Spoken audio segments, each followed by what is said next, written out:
안녕하세요. 미래를 설계하라. 경제잡학사전 진행의 노무아입니다. 오늘은 신지은 아나운서와 함께합니다. 어서 오세요. 안녕하십니까, 신지은입니다. 네, 지난 미증시 자세한 마감 상황 살펴보도록 하겠습니다. 전반적인 분위기 모두 좋은 상태에서 상승 마감하는 모습 보여줬는데요. 미중 무역 협상에 대한 기대감이 언급되면서 연준의 금리 인하에 대한 기대감 역시 상승한 것으로 보이고요. 이에 따라서 투자 심리가 자극된 것으로 풀이됩니다. 그럼 자세한 상황 신지은 아나운서와 함께 살펴보도록 하겠습니다. 전해주시죠. 네, 오늘 새벽 마감한 뉴욕 증시와 글로벌 이슈 저와 함께 정리해 보시죠. 먼저 뉴욕 증시 3대 지수는 도널드 트럼프 미국 대통령과 시진핑 중국 국가주석의 회담 예정 등으로 미중 무역 완화 기대감이 표출되면서 모두 상승으로 마감했습니다. 특히 미국 재무장관 스캇 베센트가 미중 무역 협상 진전에 대해 언급하면서 투심이 대폭 개선이 됐고요. 최근 인플레이션 지표가 예상보다 둔화되면서 미국 연준의 금리 인하 기대감이 더해진 것, 여기에 달러가 약세 흐름을 보이면서 위험자산 선호 현상이 나타난 것도 호재로 작용했습니다. 구체적인 지수를 보시면요. 다우지수 전일보다 337.47포인트, 0.71% 오른 47,544선으로 거래를 마쳤고요. S&P 500 지수 사상 최고치로 마감했습니다. 전일 대비 1%가량 오르면서 83.47포인트 상승을 기록했습니다. 기술주 중심의 나스닥 지수가 가장 두드러진 모습이었는데요. 새해 지수 중 가장 오름폭이 클 수밖에 없었겠죠. 전일 대비 1.86% 상승하면서 23,600선으로 마감했습니다. 자, 구체적인 개별 종목의 이슈를 좀 보시면요. 업종별로 기술과 반도체, 소비재, 특히 성장형 소비주들의 강세가 돋보였고요. 반대로 필수 소비재, 소재 업종 등은 약세를 보였습니다. 기술주가 돋보인 하루였고요. 퀄컴이 AI 데이터 센터용 칩 신제품 발표하면서 11%나 급등했고, 반도체 업종 대표 주자 엔비디아는 2.8% 상승하면서 지수 상승에 기여했습니다. 전반적으로 왼쪽 화면에 초록색이 많이 나타나면서 오늘 분위기 좋았던 걸 좀 파악해 보실 수 있겠고요. 테슬라 또 기술주 하면 빼놓을 수 없을 텐데요. 미중 무역 기대감 그리고 소비재 성장 기대감에 4.3% 상승 마감했습니다. KDP가 연간 매출 전망 상향과 인수금융 조달 소식으로 7% 넘게 급등했습니다. 자, 글로벌 이슈 봐야겠죠. 자, IMF의 세계 성장률 전망치가 나왔는데요. 2025년 10월 보고서입니다. 2026년 내년 전 세계 성장률을 3.1%로 제시를 했는데 사실 2024년 3.3%로 전망을 했고 2025년 3.2%로 전망을 했습니다만 2026년에는 3.1% 수준으로 점차 둔화할 것으로 전망을 했습니다. 전반적으로 글로벌 경제 모멘텀이 약해지는 가운데 IMF 보고서는요. 리스크를 고관세 무역 마찰 증가, 노동 공급 충격, 재정 금융 취약성 등으로 지적을 했는데요.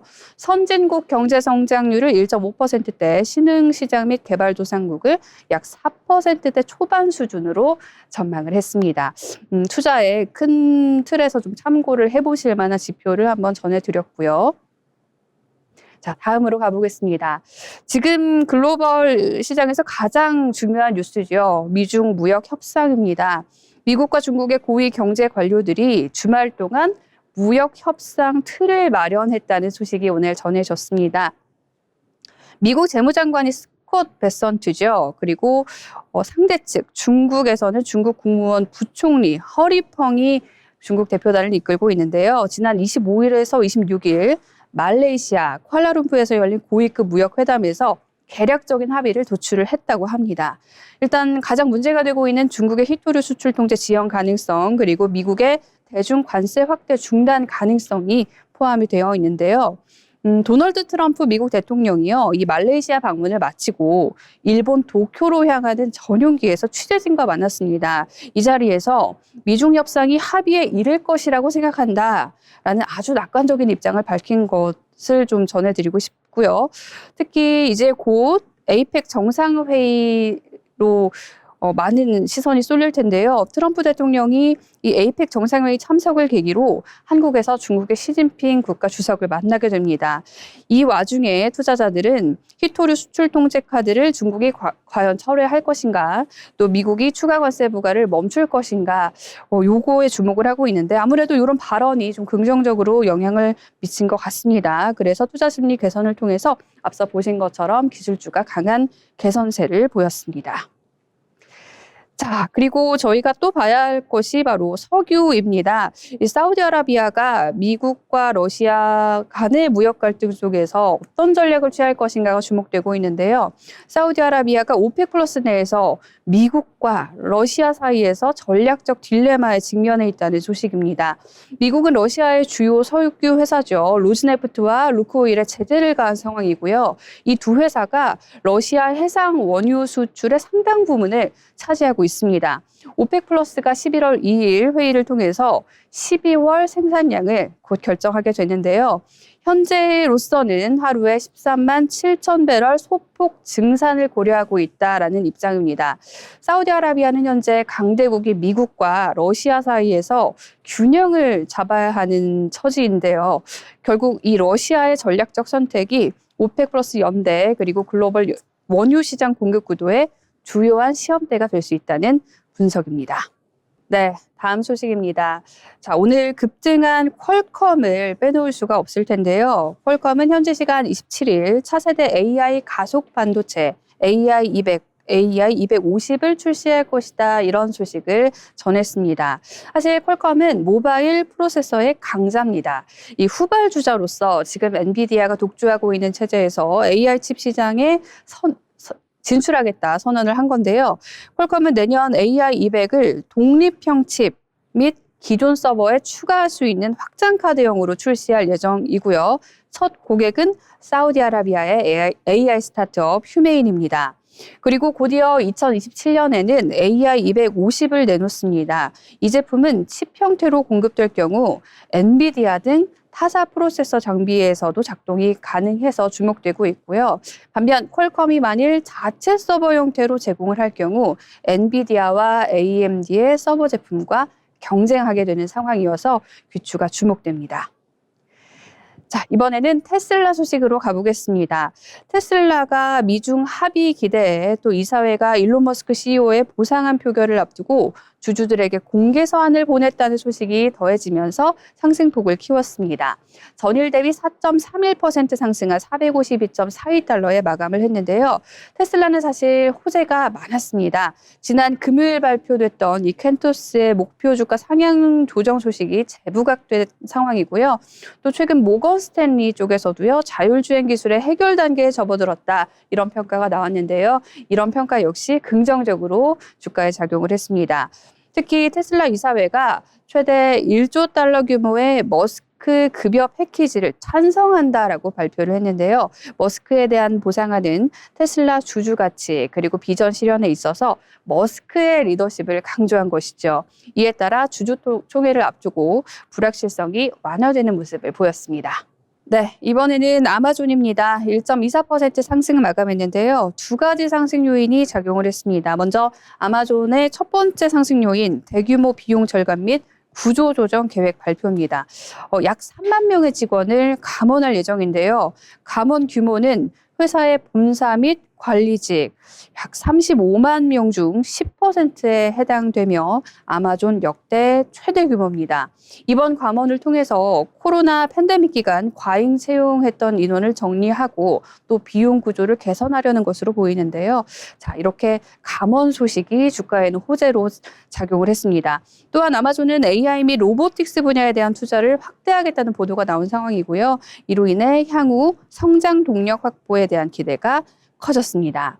자, 이렇게 미국의 주요 이슈들 좀 정리해 드렸는데요. 미중 정상회담을 앞두고 무역 갈등이 좀 누그러지면서 낙관론이 시장을 이끈 하루였습니다. 이후의 흐름도 계속해서 지켜보셔야겠습니다. 지금까지 미증시 마감 시황 전해드렸습니다. 네, 신지은 아나운서와 함께 자세한 마감 상황 알아봤습니다.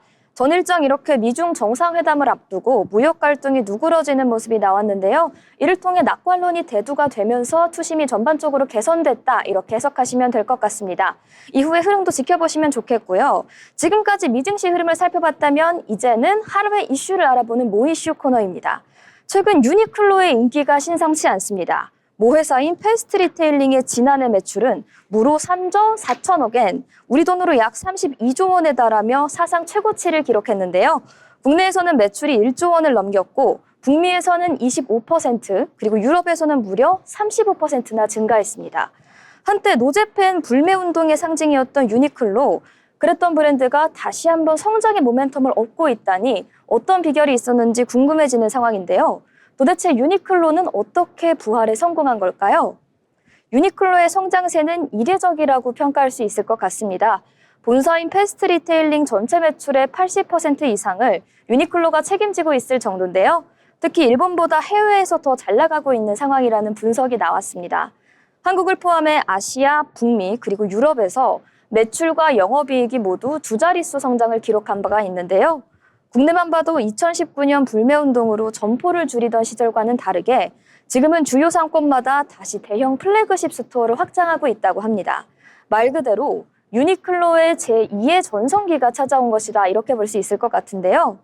먼저 유니클로의 첫 번째 무기부터 알아보도록 하겠습니다. 많은 분들이 짐작하시는 것처럼 유니클로의 첫 번째 무기, 바로 가성비라고 할 수 있습니다. 좋은 원단과 깔끔한 디자인, 그럼에도 불구하고 합리적인 가격, 이 세 가지 조합이 다시 한번 소비자의 마음을 뒤흔든 것으로 보이는데요. 특히 인플레이션 시대가 오면서 좋은 옷을 오래 입자는 소비 트렌드가 확산된 것도 영향을 미친 것으로 보입니다. 유니클로의 기본템에 집중하는 전략이 정말 완벽하게 맞아떨어진 것으로 볼 수 있는데요. 티셔츠 하나, 그리고 청바지 한 벌에도 디테일이 살아있다는 인식이 자리 잡았고 소비자들은 비슷한 품질에만 굳이 더 비싼 브랜드를 살 필요는 없다 이런 인식을 갖게 된 겁니다. 유니클로가 강한 이유는 단순히 가성비 때문은 아닙니다. 두 번째 무기는 바로 품질에 있는데요. 저렴한 가격에도 불구하고 합리적인 품질을 유지하고 있다는 점이 유니클로의 강력한 무기인 셈입니다. 그 배경에는 바로 타쿠미 팀이라고 불리는 기술진이 있습니다. 유니클로는 일본 섬유 산업에서 오랜 기간 숙련된 장인들을 모셔서 작업을 하는 것으로 유명한데요. 장인들을 직접 영입을 해서 품질을 관리한다고 합니다. 원단의 선택부터 봉제, 마감, 그리고 세탁 텍스트까지 모든 공정을 장인 시스템으로 관리를 하면서 품질을 유지하기 위해 노력한다고 합니다. 히트텍이나 에어리즌처럼 기술 기반의 기능성 의류가 탄생한 것도 바로 이 때문이라고 볼 수 있는데요. 즉 유니클로의 옷에는 저가 브랜드가 아닌 기술력과 노하우의 집약체가 숨어 있는 겁니다. 그래서 사람들은 말하곤 합니다. 이 가격이 이 퀄리티, 유니클로밖에 없다고 말입니다. 여기에 매 시즌 나타나는 협업 마케팅 역시 큰 역할을 했습니다. JW 앤더슨과 마르니, 심지어 아트워크 브랜드인 코스까지 유니클로는 디자이너 브랜드 감성을 바로 2, 3만 원대라는 합리적인 가격에 즐길 수 있게 판을 만들어준 셈이죠. 매 시즌마다 이번에는 어떤 브랜드와 유니클로가 협업을 할까? 이런 기대감이 불러일으킬 만큼 그 특유의 컬래버 감성이 지금의 유니클로를 바로 패션 콘텐츠로 만든 셈입니다. 하지만 이 모든 게 하루아침에 이루어졌던 것은 당연히 아닙니다. 2019년 있었던 노제팬 불매운동으로 인해 유니클로는 국내 매출은 반토막이 나고 점포 30곳 이상 문을 닫은 사례가 있었습니다. 그렇지만 유니클로는 공격 대신 침묵을 택했습니다. 가격을 낮추거나 광고를 늘리지도 않았습니다. 대신 상품력의 강화와 서비스의 개선이라는 중요한 두 가지 측면에만 집중을 했는데요. 먼저 매장 직원 교육을 다시 강화하고 오프라인 교육을 재정비했습니다. 그리고 2021년 이후에는 라이프웨어라는 슬로건으로 일상에 꼭 필요한 옷이라는 이미지를 다시 한번 쌓아 올렸습니다. 바로 소리 없이 묵직하게 돌아왔다 이렇게 요약할 수 있을 것 같은데요. 유니클로는 단순한 의류 브랜드를 넘어섰다는 평가를 받고 있습니다. 그리고 글로벌 라이프스타일 기업으로 진화를 하고 있는 상황인데요. 최근에는 리사이클 프로그램의 확대, 그리고 친환경 원단 비준이 확대되면서 지속 가능성에 대한 투자도 늘어나고 있습니다. 특히 2030년까지 전 세계 매장을 무려 3,000개 이상으로 늘리겠다는 목표를 통해 공격적인 계획을 실천하고 있는데요. 물론 경쟁 역시 치열합니다. 자라와 H&M 그리고 국내 스파 브랜드까지 다시 자리를 노리고 있죠. 하지만 유니클로의 강점은 여전합니다. 기본에 강한 브랜드, 트렌드가 아무리 바뀐다고 해도 좋은 품질 그리고 합리적인 가격이라는 두 가지 무기는 언제든지 소비자의 마음을 움직일 수 있기 때문입니다. 한때 끝났다는 평가를 받기도 했던 유니클로가 이제는 다시 글로벌 패션의 중심으로 돌아왔습니다. 불매의 상징에서 다시 찾는 브랜드로 유니클로의 부활, 여러분은 어떻게 보셨나요? 오늘 모이슈에선 이렇게 유니클로의 성장 신화 다시 한번 소개해드렸습니다. 이렇게 유니클로의 이야기까지 알아봤고요. 다음으로는 오늘 있었던 이슈들을 짚어보는 시간 가질 텐데요. 신지은 아나운서 전해주시죠. 네, 오늘은 아무래도 에이펙 정상회담 관련 뉴스들이 풍성하게 준비되어 있습니다. 오늘 나온 이슈들 자세히 짚어보도록 하겠습니다. 먼저 에이펙 최고 경영자 회의가 28일 개막한다는 소식부터 자세히 전해드리죠. 경주에서 열리는 아시아태평양 경제협력체 정상회의의 공식 부대 행사인 에이펙 최고 경영자 회의가 28일 개막합니다. 행사에는 세계적인 기업들의 최고 경영자 1,700여 명이 참석하는데요. 지역경제 통합과 인공지능과 디지털 전환, 그리고 지속 가능성 등에 대해 머리를 맞댈 예정입니다. 대한상의 측에서는 이번 회의가 단순한 토론회 장을 넘어서 대한민국의 미래 산업과 문화 콘텐츠를 세계적으로 알리는 무대로 기획됐다고 평을 했는데요. 국내 대표 기업들과 협력을 해서 다양한 부대 행사를 준비하고 있고 또 세계적인 지도자들의 적극적인 참여도 기대한다는 후문을 밝혔습니다. 대한상의와 딜로이트 공동 분석 결과 이번 에이펙 경제 효과는 약 51억 5,600만 달러, 고용 창출은 2만 2천여 명에 달할 것으로 추산됩니다. 네, 이어서 다음 소식입니다. 방한을 앞두고 북한에 대화 러브콜을 보내고 있는 도널드 트럼프 미국 대통령이요. 김정은 북한 국무위원장을 만나면 대북 제재 완화까지 논의할 수 있다는 입장을 처음 밝혔습니다. 트럼프 대통령은 현재 시간 27일 일본으로 가는 전용기에서 김 위원장과의 만남에서 미국이 무엇을 제시할 수 있는가를 묻는 취재진의 질문에 대해서 우리에게는 제재가 있다. 이는 논의를 시작하기에는 꽤 큰 사안이다라고 답했습니다. 그간 여러 차례 공개 대화 제의에도 북한의 긍정적인 반응이 없었죠. 협상을 통한 제재 완화 가능성을 시사하면서 북한을 협상장으로 유도하려고 한 것으로 보입니다. 그러나 현실적으로 제재 완화 가능성만으로 북한을 실질적인 비핵화 조치로 이끌어낼 수 있을지, 그를 위한 대화로 이끌어낼 수 있을지에 대해서는 다수의 전문가가 회의적인 상황입니다. 자, 이런 가운데 도널드 트럼프 미국 대통령의 방한을 계기로 한국과 북한, 미국 정상의 회동 가능성에 대한 이야기가 나오고 있는데요. 관심 또한 집중되고 있습니다. 이에 대해 미국 국무부 고위 당국자는 미국의 대북 정책은 여전히 비핵화를 목표로 한다라고 로이터 통신을 통해서 전해졌습니다. 고위 당국자는 또 대만에 대한 미국 정책에 대한 발언도 내놨는데요. 이 대만에 대한 미국의 정책은 조금도 변하지 않았다라는 입장을 더했습니다. 트럼프 행정부 고위 당국자의 북한 비핵화 목표 견지 언급은 결국 북미 정상 대화를 위해서 비핵화 목표를 내려놓지는 않겠다라는 취지로 읽힙니다. 네, 다시 에이펙 정상회의 소식으로 돌아가 보겠습니다. 경상북도 경주를 배경으로 펼쳐지는 아시아태평양 경제협력체 정상회의는요. 21개국 회원 대부분에서 정상급이 참석합니다. 27일 외교가에 따르면 미국, 중국, 일본, 캐나다, 오스트레일리아, 인도네시아, 싱가포르 등 21개 에이펙 회원 대표가 정상회의 본회의 개막을 앞두고 29일부터 경주로 속속 집결할 예정인데요. 도널드 트럼프 미국 대통령과 시진핑 중국 국가주석은 국빈 자격으로 한국을 찾고요. 마크 카니 캐나다 총리, 로런스 왕 싱가포르 총리는 공식 방문으로 방한할 예정입니다. 러시아는 국제형사재판소에 체포영장이 발부된 블라디미르 푸틴 대통령 대신 알렉세이 오베르추크 국제문제 부총리를 필두로 한 대표단을 보낼 예정이어서 주목되고 있습니다. 네, 오늘 신문에서 발췌한 기사를 전해드리는 뉴스브리핑 시간이었습니다. 네, 이렇게 뉴스 브리핑까지 잘 요약을 해주셨는데요. 아무래도 에이펙 정상회담이 시작되는 슈퍼위크다 보니까 관련 이슈가 이어졌던 것 같습니다. 특히 도널드 트럼프 대통령과 관련된 미국 관세 협정 그리고 적국의 정상회담이 대거 예정되어 있는 만큼 이 같은 이슈 잘 팔로우하셔서 흐름 따라가시면 좋을 것 같습니다. 지금까지 뉴스 브리핑까지 전해드렸습니다. 아울러 본 방송에서 제공하는 정보는 투자 판단에 대한 조언일 뿐 해당 종목 가치의 상승 또는 하락을 보장하진 않습니다.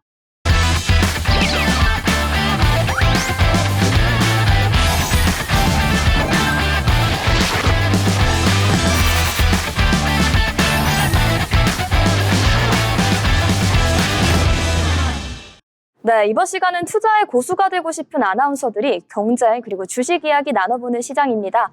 먼저 국내장 마감 소식부터 살펴보도록 하겠습니다. 먼저 유가증권 시장 소식입니다. 이날 코스피는 0.8% 그리고 32.42포인트 밀린 4010.41포인트에 거래 마쳤습니다. 장 시작하자마자 하락 출발했고요. 조금 상승한 듯 하더니 계속해서 하락하면서 결국에는 4010.41포인트에 거래 마감했다 이렇게 보시면 될 것 같습니다. 먼저 수급부터 살펴보도록 하겠습니다. 이날의 이날을 주도한 건 외국인이었는데요. 1조 6,379억 원어치를 순매도했고요. 개인과 기관은 사들이는 모습을 보였습니다. 개인은 1조 5,731억 원어치를 그리고 기관은 924억 원어치를 각각 순매수했습니다. 다음으로는 코스닥 상황부터 살펴보도록 하겠습니다. 이날 코스닥은 코스피와는 조금 다른 흐름을 보여줬습니다. 코스피가 하락 시작해가지고 결국 하락으로 마감한 것과는 다르게 코스닥 역시 장 초반 하락으로 출발했지만 결국에는 상승 마감하는 모습 나타났는데요. 전거래일 대비 0.07% 상승, 0.60포인트 오른 903.30에 거래 마쳤습니다. 코스닥 수급 살펴보도록 하겠습니다. 개인과 기관이 쌍끌이 매수에 나섰다 이렇게 요약할 수 있을 것 같은데요. 개인은 1,499억 원어치를 사들였고 기관은 252억 원어치를 순매수했습니다. 반면 외국인은 1,579억 원어치를 팔아치우면서 차익 실현하는 모습 보여줬습니다. 이렇게 양대 시장의 흐름 살펴봤는데요. 다음으로는 시가총액 상위 종목들 살펴보면서 오늘장 자세한 흐름 알아보도록 하겠습니다. 먼저 코스피 시총 상위 종목들입니다. 코스피 시장의 경우에는 전반적으로 파란불 켜낸 가운데 몇몇 종목들의 약진이 눈에 띄었는데요. 먼저 어제 최고가를 찍었던 삼성전자의 경우에는 2.45% 밀리고 2,500원 내리면서 99,500원의 종가 형성했습니다. 신반전자의 신화가 다시 한번 깨졌다 이렇게 요약할 수 있을 것 같은데요. 신반전자를 찍은 게 불과 어제였지만 오늘은 소폭 상승분 반납하면서 밀리는 모습 나타났습니다. SK하이닉스도 비슷한 흐름 가져갔습니다. 전거래일 대비 2.62% 하락, 14,000원 내린 52만 1,000원 선에 거래 마쳤습니다. 삼성전자, 우화, HD 현대중공업, 하나 에어로스페이스 역시 전거래일 대비 하락하면서 하락 마감했는데요. 이날 LG 에너지솔루션의 상승이 눈에 띄었습니다. 3.03% 상승하고 15,000원 오른 51만 원에 거래 마쳤습니다. 현대차와 기아 역시 부진한 실적을 보였습니다. 각각 1.57% 하락, 그리고 기아의 경우에는 1.05% 하락하면서 현대차의 경우에는 25만 500원에, 기아의 경우에는 11만 3,600원의 종가 형성했습니다. 이는 현대차와 기아의 경우에 미중 관세 협정에 따라서 수입차에 관세가 부과되면서 실적이 부진했기 때문이다 이렇게 요약할 수 있을 것 같은데요. 실적 발표를 앞두고 있는 만큼 어떻게 실적이 나오느냐에 따라서 주가 흐름 잡힐 것으로 예상됩니다. 지금까지 시가총액 상위 종목 상황 살펴봤는데요. 다음으로는 코스닥 종목들의 시가총액 상위 종목 상황 살펴보도록 하겠습니다.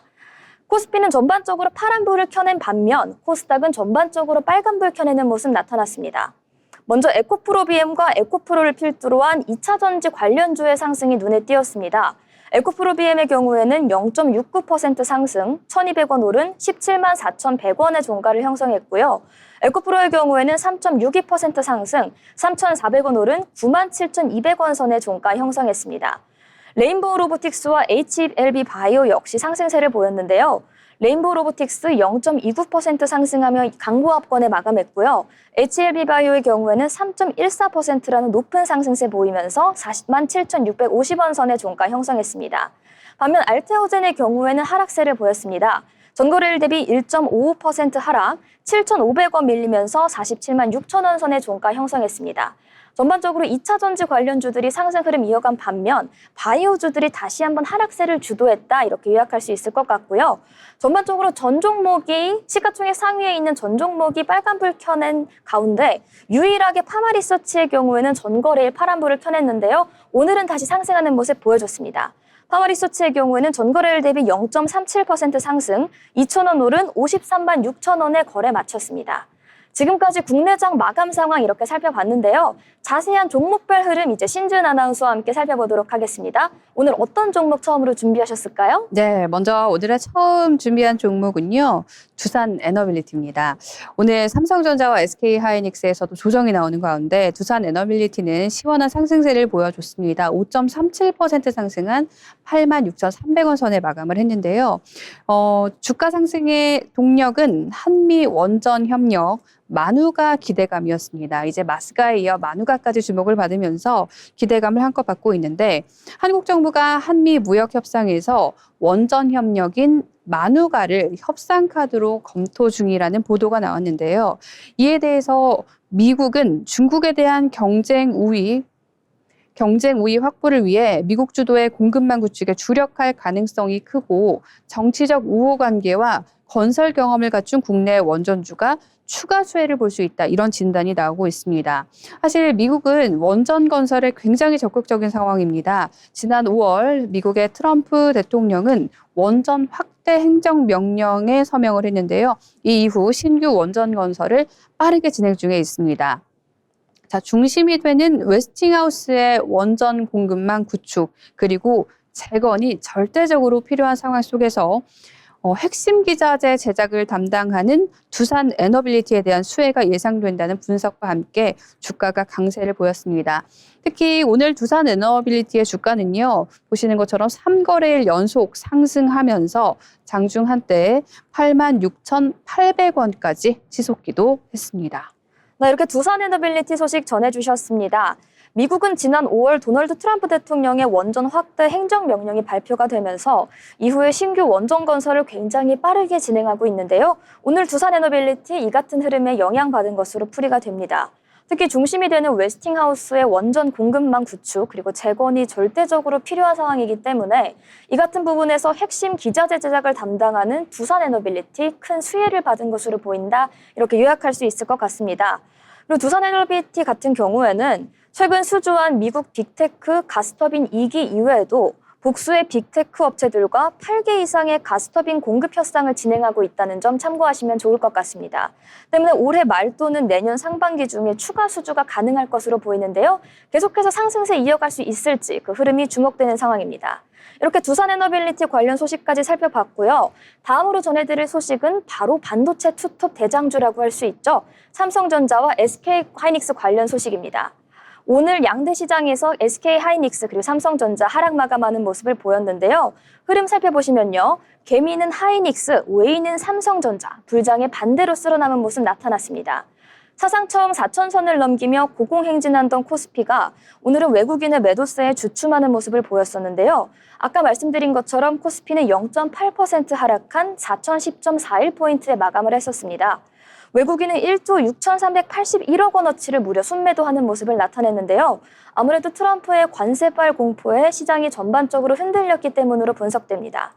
반면에 개인들은 1조 5,736억 원어치를 순매수하며 4천선을 방어하는 모습 나타났습니다. 최근 이렇게 불장 속에서 이처럼 외국인과 개인 투자자들의 투자 패턴은 극명하게 갈리는 모습이 나타나고 있습니다. 특히 코스피가 3,800을 돌파하고 4천까지 오르는 지난 일주일 동안 코스피 상승을 이끌었던 두 대형주라고 할 수 있죠. 삼성전자와 SK하이닉스를 두고 외국인과 개미 투자자들은 꾸준히 엇갈린 행보를 보였는데요. 28일 이제 한국거래소에 따르면 앞서 일주일간 개인 투자자들이 가장 많이 매수한 순매수한 종목은 SK하이닉스였습니다. 무려 1조 113억 원어치였는데요. 2위에서 5위를 차지하고 있는 네이버, 두산에너빌리티, 현대차와 삼성 SDI의 순매수를 합친 것보다 더 많은 금액이라고 합니다. 반면 같은 기간 외국인의 순매수 1위 종목은 바로 삼성전자였습니다. 순매수 규모는 1조 1,169억 원이었고요. 같은 기간 개인들이 가장 많이 팔아치운 종목이기도 했습니다. 개인들은 이 기간 삼성전자를 1조 7,895억 원어치 팔아치우는 모습 보여줬습니다. 삼성전자의 우선주까지 포함할 경우에 이제 개인들의 삼성전자 순매도액은 무려 2조억 원을 넘어섰는데요. 외국인의 순매도 1위는 역시 SK하이닉스였습니다. 개인 투자자들이 삼성전자의 주식을 대거 매도한 것은 오랜 기간 물려있다가 모처럼 가격이 상승하자 차익 실현 심리가 대거 나타났기 때문이란 생각이 듭니다. 이제 최근 삼성전자가 9만 5천 원을 찍었을 때 갖고 있던 주식을 모두 팔아치우는 개미들의 현상이 나타나기도 했고요. 몇 년 전 9만 원 중반대를 터치한 후 5만 원에서 6만 원대까지 쭉 빠져서 약간 실망감이 있었는데 이번에도 그럴까 봐 우려가 됐다는 심리가 반영된 것으로 보입니다. 그리고 상대적으로 최근 주가 상승률이 더 높았던 SK하이닉스로 무려 갈아타기를 했다는 분석도 이어지고 있는데요. 최근 한 달간 주가 상승률을 비교해 보자면 삼성전자의 경우에는 15.7%, 그렇지만 SK하이닉스는 무려 44.7%에 달했습니다. 한 달간 주식의 상승률이 약 3배 이상 차이가 난 것으로 보입니다. 그리고 외국인 투자자들의 경우에는 반도체 업황 회복에 실적이 뒷받침되자 슈퍼사이클 호황기 기대감에 삼성전자 투과를 대거 늘린 것으로 보입니다. 이처럼 개미와 외국인의 우리나라 반도체 투톱 대당주에 대한 흐름이 달라지고 있는 것, 앞으로의 흐름 어떻게 될지 귀추가 주목됩니다. 이렇게 삼성전자와 SK하이닉스 관련 이슈까지 살펴봤고요. 그럼 지은 아나운서와 함께 다음 종목까지 살펴보도록 하겠습니다. 전해주시죠. 네, 다음으로 준비한 종목은 한화오션이죠. 자, 오늘 한화오션은요, 투자 주의 종목, 투자 경고 예고 종목으로 지정되면서 하락세가 가팔랐습니다. 한화오션의 주가는 최근 다들 아시겠지만 한미 조선협력, 이른바 마스카로 인해서 급등한 바 있죠. 사실 뭐 다른 조선 관련주들도 함께 급등을 했었습니다. 필라델피아의 필리조선사를 인수한 것이 아주 큰 호재가 되면서 마스카의 핵심 파트너로 꼽히며 주가도 고공행진했는데요. 네, 차트를 좀 함께 보시면요. 올해 들어 250% 넘게 뛰었고 시원한 상승세를 확인하실 수 있습니다. 그리고 최근 한 달 사이에도 20%가 넘는 주가 상승세를 기록했는데요. 오늘은 결국 5.58%가량 하락하면서 13만 1,800원 선에 마감이 됐습니다. 자, 한국거래소는 주가가 일정 기간 급등을 해서 투자자의 유의가 필요한 종목을 시장 경보 종목으로 지정을 하죠. 특히 투자 주의 종목에는 증권사들이 일정 기간 신용 융자를 제한하게 되고요. 투자 주의, 투자 경고, 투자 위험 3단계이고 투자 경고, 투자 위험 종목은 매매가 정지될 수 있기 때문에 투자자 여러분들이 꼭 참고하셔야겠습니다. 한화오션의 주가는 오늘 이렇게 약 6%의 낙폭을 보였다는 점 전해드렸습니다. 네, 오늘 한화오션 소식까지 전해주셨습니다. 오늘 투자 주의 종목으로 선정이 되면서 하락세가 조금 가파른 모습 나타났는데요. 그렇지만 살펴볼 만한 좋은 소식 역시 있었습니다. 한화오션과 거통 고조선 하청지회가 470억 손해배송 취하에 합의했다는 이슈가 있었습니다. 이제 한화오션은 옛날 산하업체 노동자들이 가입해 있는 민주노총 금속노조 경남지부에 거제통영 고성 조선 하청지회에 제기했던 470억 원에 해당하는 손해배상 청구 소송을 취하하기로 했습니다. 정인섭 한화오션 사장과 김형수 지회장이 합의 사실을 발표를 했는데요. 파업 등 조선 하청지회의 활동에 대해 사측이 제기한 일체의 손해배상 청구 소송을 철회하고 지회는 유관부명과 함께 상호 재발 방지를 위한 합의를 했다는 긍정적인 뉴스가 이어졌습니다. 호재와 악재가 동반해서 있었던 하루인 만큼 다음에 주가 흐름 예측해서 살펴보시면 좋을 것 같습니다. 다음으로 설명해드릴 주식은 바로 삼익제약과 관련된 소식인데요. 앞서서는 이제 주요 특징주, 시가총액 상위 종목과 관련된 것들을 살펴봤다면 이번에는 이제 코스닥 막 상장한 삼익제약의 주가에 대해 알아보도록 하겠습니다. 삼익제약 주가 이제 코스닥 상장 이후 2거래일 연속으로 상한가를 기록했습니다. 28일 오후 3시 30분 기준으로 삼익제약은 전거래일 대비 29.94%, 2,910원이나 오른 12,630원의 거래를 마쳤는데요. 삼익제약은 하나금융 제28호 스펙과의 흡수합병을 통해 전거래일 이제 코스닥이 상장을 했습니다. 당시 기준가는 7,480원이었는데요. 지난 1973년 설립된 이후 일반의약품과 전문의약품을 기반으로 성장해온 삼익제약은 종합감기약과 유야영양제 등으로 이름을 알렸습니다. 지난해 매출액은 545억 원, 영업이익은 35억 원 해당하는데요. 삼익제약 측은 상장 목적으로 대외 신용도 개선을 통한 회사 이미지 제고를 통했고 그리고 직접 자금 증대를 통한 생산 시설의 확장 등을 내놨습니다. 당시 회사는 신경통 치료제를 개발하고 있었고요. 이번 공모자금 역시 해당 파이프라인에 투입될 계획이라고 하니까 삼익제약 투자자 여러분들은 관련 소식 계속해서 팔로우하시면 좋을 것 같습니다. 이렇게 코스닥 삼익제약 소식까지 알아봤고요. 다음으로 신지은 아나운서와 함께 종목 상황 다시 한번 알아보도록 하겠습니다. 전해주시죠. 네. 자, 이렇게 삼익제약처럼 실적이 좋으면 주가도 시원하게 상승하는 흐름 나타나고 있다는 거 확인하셨는데요. GS 리테일을 보도록 하겠습니다. GS 리테일 역시 호실적 기대감이 주가 강세를 이끌었습니다. 오늘 장에서 5% 넘게 상승하면서 18,400원 선에 마감을 했는데요. 요즘 편의점들 많이들 찾으실 겁니다. 최근 편의점 경쟁력 약화와 기타 사업 불확실성 등 밸류에이션 부담에 대한 걱정이 좀 있었는데 이것들이 완화가 된 점, 그리고 실적 추정치 상향을 반영하면서 목표 주가 상향하는 증권사 리포트도 나왔습니다. GS 리테일의 3분기 영업이익은 980억 원으로 전년 동기보다 22% 늘면서 시장 기대치를 상회할 것이다라는 전망이 나오고 있고요. 편의점 본업이익인 이 선제적인 점포 효율화 작업과 함께 6개 분기 만에 늘어나면서 비효율 기타 사업 부문 적자도 축소돼서 질적으로 실적이 개선될 것이라 는 분석이 나오고 있습니다. GS 리테일은 이런 호실적에 대한 기대감으로 3거래일 연속 상승하면서 18,000선으로 다시 올라왔는데요. 사실 올해 들어서 주가 흐름이 계속 지지부진했기 때문에 주주들에게는 좀 희망이 될 수도 있는 상황이지만 어디까지나 저희가 계속해서 지켜봐야겠죠, 시장 상황을. 네, 이렇게 오늘장 특징주 GS 리테일로 마무리해 보겠습니다.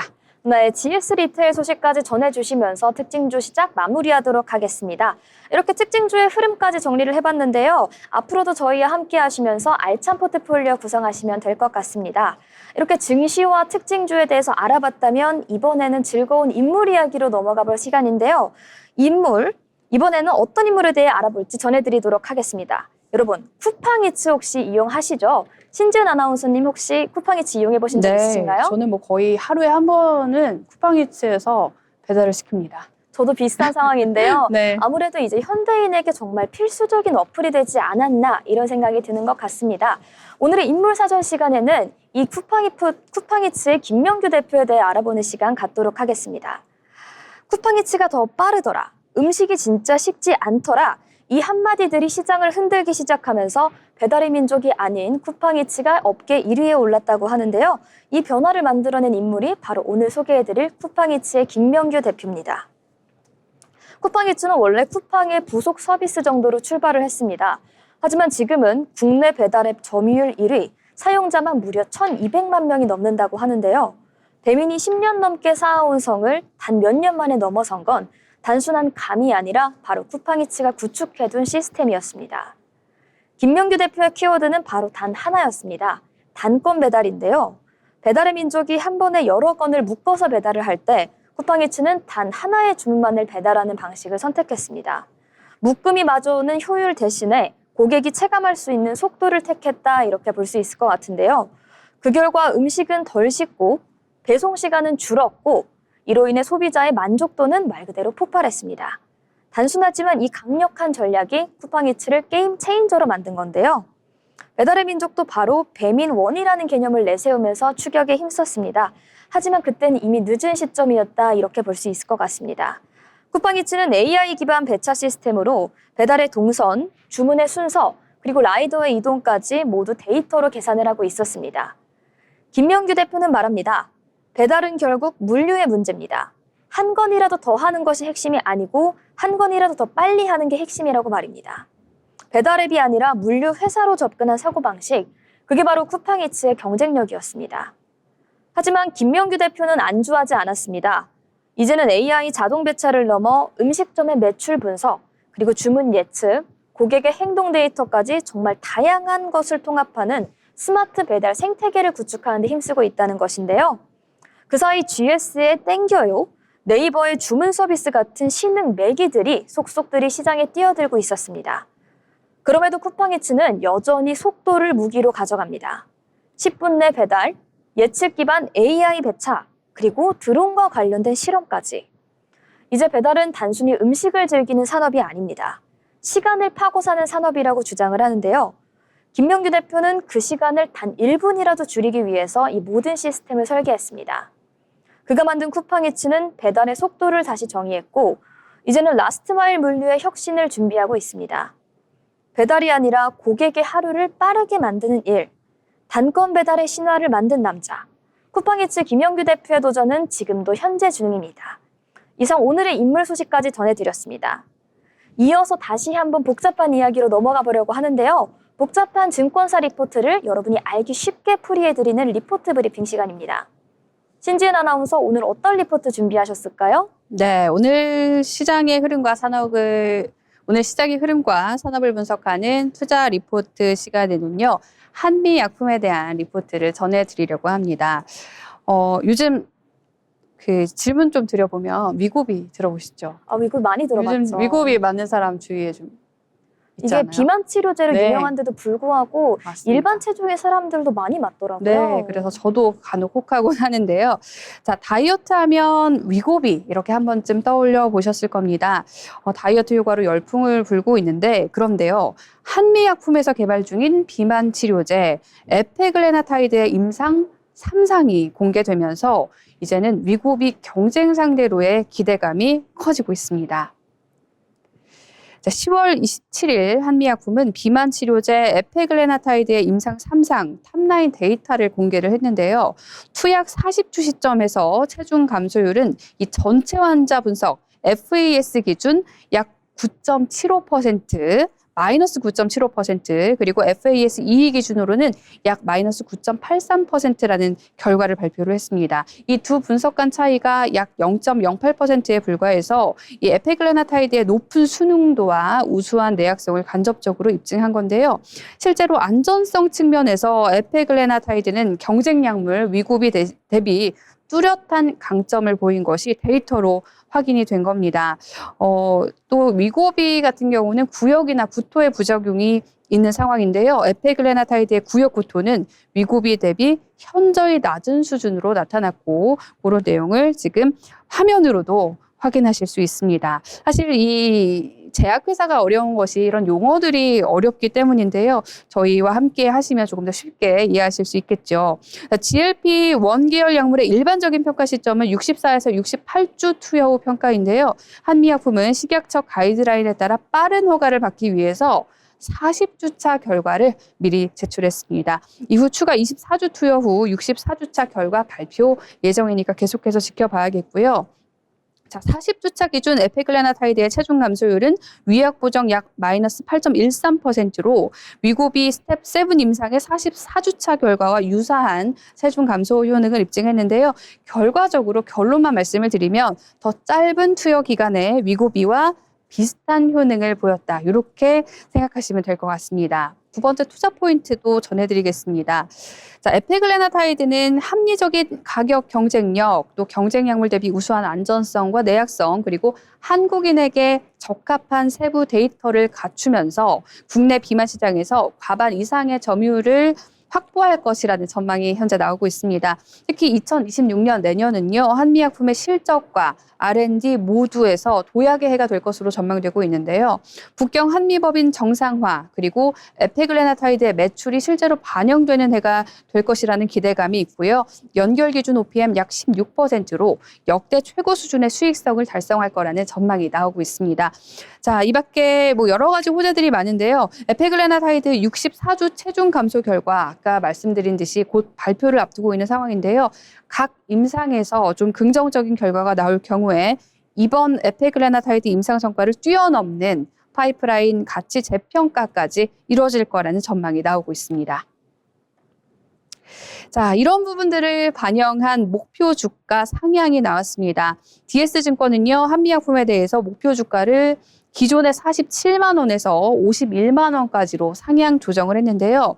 에페글레나타이드 임상 3상 결과에 따라서 이 파이프라인 성공률을 상향 조정을 한 겁니다. 앞서 언급드린 안전성과 내약성, 그리고 위고비와 유사한 효능, 그리고 한국인에게 적합한 세부 데이터, 또 합리적인 가격 경쟁력까지 이 세 가지를 바탕으로 국내 비만 치료제 시장에서는 과반 이상의 점유율을 확보할 수 있을 것이다라는 전망, 최대 약 52.8%라는 구체적인 수치까지 전망이 나왔고요.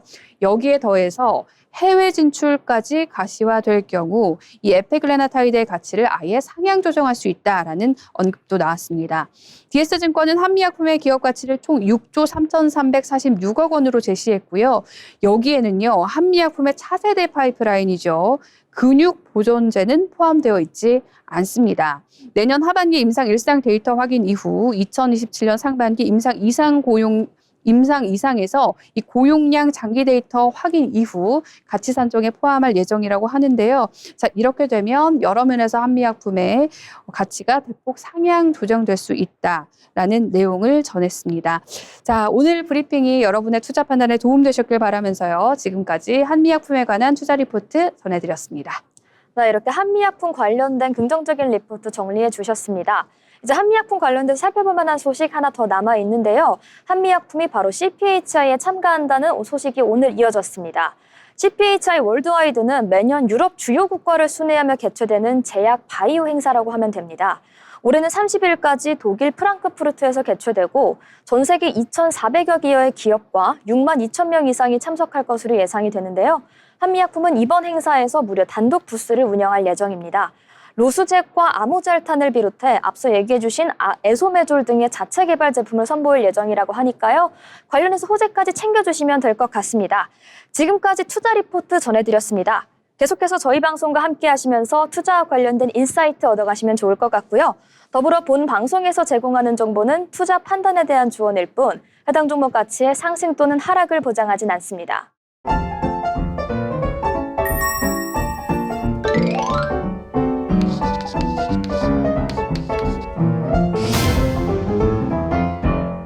네, 이번 시간은 오늘의 장시를 한 줄로 정리해보는 오늘장 한 줄평 시간입니다. 지은 아나운서님 혹시 오늘장 어떻게 생각하셨을까요? 네, 저는 오늘장을 바다에서 전기로라고 정리해보고 싶습니다. 어떤 의미인지 좀 네. 자세히 설명해 주실 수 있나요? 네, 빌 게이츠가 마이크로소프트를 팔고 나서 제일 먼저 한 일이 테라파워라는 원전 기업 창업이었죠. 최근에 테라파워가 미국의 환경 영향 평가 승인을 받으면서 최근 HD 현대 등 한국 조선주에 대한 기대감이 높아지고 있습니다. SMR이라는 원전이 이제는 배에서 육상으로 도약하는 때이고 그걸 또 우리 K조선주가 앞장서고 있다는 말씀을 드리고 싶은데요. 이렇게 지금의 시장은 혁신이 이끌어가는 시장이 아닌가라는 생각이 듭니다. 그래서 저희 조선주 이야기로 좀 마무리를 해보고 싶습니다. 네, 조선주 어제는 굉장한 상승세를 보여줬었고 오늘은 하락 마감하는 모습이 나타났었는데요. 관련한 흐름까지 깔끔하게 잘 짚어주셨습니다. 저는 그러면 오늘의 한 줄장 조금 간단히 요약을 해보려고 하는데요. 오늘 양대 시장 기준으로 설명드리자면 희비교차라고 하면 될 것 같습니다. 코스피와 코스닥 계속해서 흐름을 같이 하다가 오늘 코스피는 하락 마감을 코스닥은 상승 마감하는 모습 보여줬는데요. 언제나 두 증시가 같이 흐름을 같이 하진 않는다는 점 명심하시면 될 것 같습니다. 오늘 저희가 준비한 내용은 여기까지입니다. 신지은 아나운서와 함께했고요. 저희는 다음에 조금 더 알찬 내용으로 돌아오겠습니다. 시청해주신 여러분 고맙습니다.